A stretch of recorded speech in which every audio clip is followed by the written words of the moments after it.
Nous rejoignons en duplex de Gaza Valérie Goria, l'envoyée spéciale d'Euronews. Valérie, bonjour.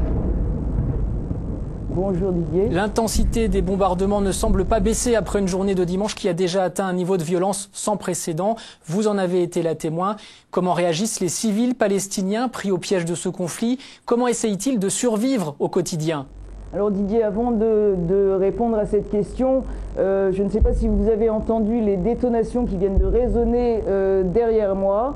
C'était très impressionnant. Les bombardements ont repris depuis quelques instants à Gaza. On a vu d'épaisses volutes de fumée blanche et noire s'élever du même quartier de chez Gaïa qui avait été pilonné dans la nuit de samedi à dimanche. Là, les bombardements reprennent d'intensité.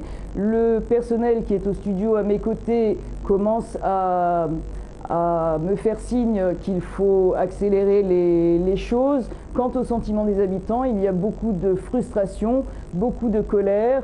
Nous avons fait un tour au marché ce matin.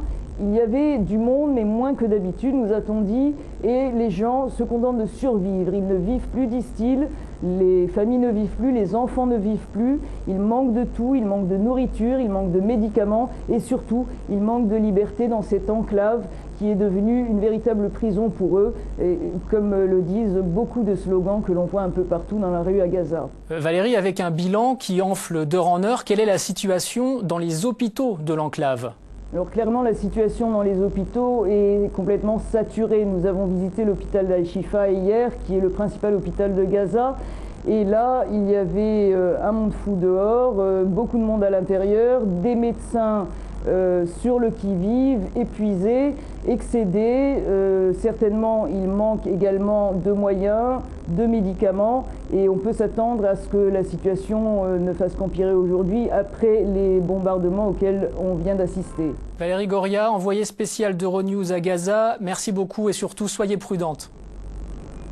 Merci.